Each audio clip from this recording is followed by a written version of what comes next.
আসসালামু আলাইকুম এভরিওয়ান, কেমন আছো তোমরা সবাই? আমি আলহামদুলিল্লাহ বেশ ভালো আছি। Welcome to Farzana's tiny world.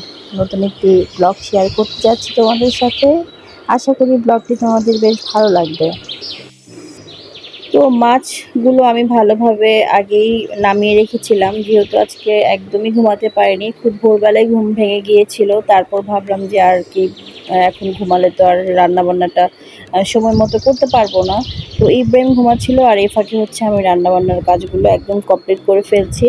তো মাছ আর গরুর মাংসগুলো আমি ভালোভাবে ধুয়ে যতটা তাড়াতাড়ি সম্ভব ও ঘুম থেকে ওঠার আগেই আসলে কমপ্লিট করে ফেলবো কাজগুলো। তো এই তো মাংসগুলো আমি ভালোভাবে ধুয়ে নিয়েছি। আর ইদানিংকালে ইব্রাহিম ভোরবেলা খুব বিরক্ত করে, তারপর হচ্ছে ও আবার একটু পর ঘুমিয়ে পড়ে, আমার আর ঘুমটা হয়ে ওঠে না। তো তখন দেখা যায় আমার হাতের যে টুকটাক কাজগুলো থাকে সেগুলো আমি একটু কমপ্লিট করে ফেলি। কী আর করবো, কিছু তো করার নেই। ছোট বাচ্চা থাকলে তো এভাবে একটু একটু বিরক্ত করবেই, তাই না?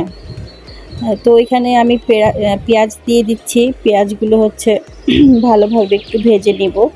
আর এখানে হচ্ছে আমি সব কিছু কিন্তু রেডি করে নিয়েছি। সব কিছু রেডি করা থাকলে একটা প্লাস পয়েন্ট কি, রান্নায় কিন্তু তেমন কোনো সময়ই লাগে না। আর ইব্রাহিম যদি একটু অন্য কিছু নিয়ে একটু বিজি থাকে, যেমন একটু খেলাধুলা নিয়ে বিজি থাকে বা একটু ঘুমিয়ে থাকে, আসলে রান্নাবান্না কোনো বিষয়ই না আমার কাছে। তো রান্না করতে যদিও আমার খুব ভালো লাগে, কিন্তু আমার একটা জিনিস খুব খারাপ লাগে যে রান্নার সময় আর কি যদি ইব্রাহিম এসে বিরক্ত করে, তো আমার রান্নায় কনসেন্ট্রেটটা আসলে আমি করতে পারি না। এছাড়া সব কিছুই ইব্রাহিম মাশাআল্লাহ ঠিক আছে। ওর একটাই প্রবলেম, ও ম্যাক্সিমাম টাইমই দেখা যায় যে যতই বিজি থাকুক বা খেলাধুলা করুক না কেন, ওই রান্নার টাইমে আমার কোলে এসে দাঁড়িয়ে বসে থাকবে বা দাঁড়িয়ে থাকবে আশেপাশে। তো তখন আমি বিরক্ত ফিল করি না, আমি ভয় পাই যে ওর তেল গায়ে না ছিটে যায়, তাই না? আবার গরম থাকে রান্নাঘরে অনেক, তো আমি চাই যে ও একটু গরমে একটু কম আসুক, তো সেটা তো আর হয়ে ওঠে না। তো যাই হোক, গরুর মাংসটা ভালোভাবে আমি কষিয়ে কষিয়ে দেখো কি সুন্দর একটা কালার এসেছে, মনে হচ্ছে যেন একদম ফুড কালার দেওয়া। রান্নাটাও খুব মজা হয়েছিল। তো এইদিকে হচ্ছে আমি মাছগুলো একটু ভেজে নিব। তো আলাদা করে আর কোনো ফ্রাই প্যান আমি ব্যবহার করলাম না, আজকে এটাতেই রান্না করবো, তাই ভাবলাম যে এখানে একটু ভেজে নেই, তো তেমন কোনো প্রবলেম হবে না। আগে একটু জ্বালিয়ে নিয়েছি আমি। আর এদিকে হচ্ছে রুই মাছগুলো আমি ভালোভাবে দিয়ে একটু ভেজে নিচ্ছি। আর পাশাপাশি গরু মাংসটাও একটু পরপর নাড়াচাড়া দিচ্ছি। আসলে গরু মাংস কিন্তু যতটা কষানো যায় ততটাই মজা। আর এইদিকে ইব্রাহিম ঘুম থেকে উঠে গিয়েছিল, ওকে একটু ভাবলাম যে নাস্তাটা করিয়ে দেই, নাহলে কিন্তু আমি ওকে ধরিয়ে নাস্তা না করিয়ে দিলে ও একেবারেই খেতে চায় না। আমাকে ছাড়া তো কারো হাতে খেতেই চায় না। এটা হচ্ছে যেই হোক, ওর দাদু, নানু বা ভাবি যে হোক, ও খেতে চায় না। এমনিতেও খাওয়ার দিকে অনেকটাই কম খেতে চায়। আর তারপর হচ্ছে একটু আদর যত্ন করে ধৈর্য ধরে ওকে তারপর হচ্ছে খাওয়াতে হয়। তো এই তো মাছগুলো সব হচ্ছে ভাজা হয়ে গেছে, খুব বেশি একটা ভাজিনি আমি, হালকা একটু ব্রাউন করে ভেজে নিয়েছি। আর এই পর্যায়ে হচ্ছে দিয়ে দিয়েছি পেঁয়াজগুলো একটু ভাজা ভাজা করে। আর একটু আগে হচ্ছে লবণ দিয়ে নিয়েছি, কারণ হচ্ছে লবণটা দিয়ে দিলে পেঁয়াজগুলো খুব তাড়াতাড়ি সফট হয়ে যায়। এই তো দেখো, গরু মাংসটা কিন্তু ভালোভাবে কষানো হয়ে গেছে, উপরে একদম তেলগুলো ভেসে উঠেছে। আর এইদিকে হচ্ছে একটু আদা রসুন আমি দিয়ে নিয়েছি, দিয়ে হালকা একটু পানি দিয়ে দিয়েছিলাম, খুব ছিল আমার গায়ে। তো একটু নাড়াচাড়া করার পর হচ্ছে বাদবাকি যে মশলাগুলো সেগুলো আমি দিয়ে দিচ্ছি, যেমন হচ্ছে হলুদ, মরিচের গুঁড়া, এই তো, আর তেমন কিছুই না। আর এখানে হচ্ছে আমি একটু কষিয়ে নিয়েছিলাম, কষিয়ে নেওয়ার পরে হচ্ছে পরিমাণ মতো পানি দিয়ে নিয়েছি, বলকানো পর্যন্ত হচ্ছে এটা চুলায় থাকবে। তাই আমি ঢাকনাটা একটু ঢেকে দিয়েছি যে একটু ভালো করে পানিটা একটু বয়েল হয়ে নেক।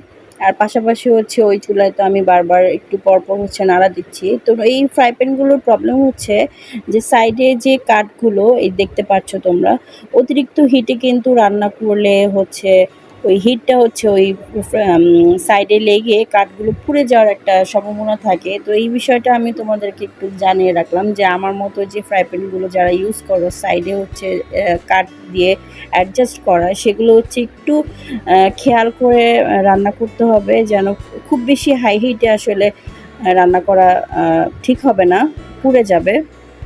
তো এই তো হচ্ছে ঝোলটা একটু টেনে আসার পর হচ্ছে আমি এখানে দিয়ে দিলাম সবগুলো ভেজে রাখা মাছ। আর খুব বেশি একটা কিন্তু সময় লাগবে না, যেহেতু মাছগুলো একটু ভেজে নিয়েছিলাম আমি। আর এর পর্যায়ে হচ্ছে আমি কিছু কাঁচামরিচ দিয়ে নিয়েছি। কাঁচামরিচটা দিলে কিন্তু রান্নার স্বাদটাও একটা ঘ্রাণ আসে, আর স্বাদটাও একটু অন্যরকম লাগে, দেখতেও কিন্তু ভালো লাগে। দেখতেই পাচ্ছ। তো রান্নাটা অলমোস্ট হয়ে গেছে। আমি একটু ঢেকে কিছুক্ষণ রান্না করেই হচ্ছে নামিয়ে ফেলবো।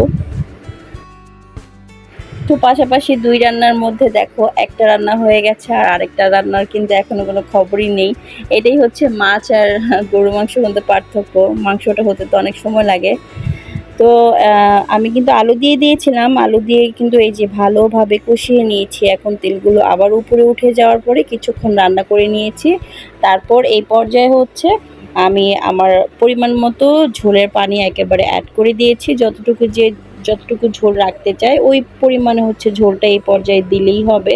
আমি খুব একটা বেশি ঝোল রাখবো না, হালকা ঝোল রাখবো। তো এই তো দেখতে পাচ্ছ আমার রান্নাটা কিন্তু অলমোস্ট হয়ে গেছে। এখন জাস্ট আমি গরম মশলাগুলো হচ্ছে গুঁড়ো করে জাস্ট দিয়ে দিব। আর এই পর্যায়ে হচ্ছে আমি একটু কি বলে শুটকি ভুনা করব। তো আজকে হচ্ছে শুটকিগুলো আর কাঁচামরিচ, পেঁয়াজ, রসুন, তারপর হচ্ছে দুটো হচ্ছে আমি দিয়েছি শুকনা মরিচ, এগুলো সব ব্লেন্ড করে নিয়েছি। একেবারে ব্লেন্ড করে হচ্ছে জাস্ট কষিয়ে নিয়েছি। আর দেখতে পাচ্ছ আমার রান্নার কালারটা কিন্তু খুবই সুন্দর হয়েছে। যদিও আমার কাছে আজকে রান্নাটা হচ্ছে একটু স্পাইসিটা কম লেগেছিল, আর একটু ঝাল হলে আমার খুব ভালো লাগে খেতে। আর ইদানিংকালে আমি একটু ভালোই ঝাল খাই। তো শুটকি ভর্তাটা কিন্তু খুবই কি বলে শুটকি বাগারটা আমার খুবই ভালো লেগেছে। তো যাই হোক, রান্নাবান্না করে খাওয়া দাওয়া করলাম, সব কিছু গোছগাছ করে তোমাদের সাথে একটু বিকেলে ছাদটা যে কি সুন্দর হয় তোমাদের সাথে একটু শেয়ার করতে চাচ্ছিলাম। তো আজকে হচ্ছে অনেকদিন পর না বাবা এসেছে। বাবা আমাদের ফ্ল্যাটে এর আগে কখনো আসেনি। তো বাবাকে নিয়ে একটু বাহিরে যাব। তো আব্বুকে আমি দেখাচ্ছিলাম যে দেখো আব্বু আমাদের গার্ডেনটা কত সুন্দর।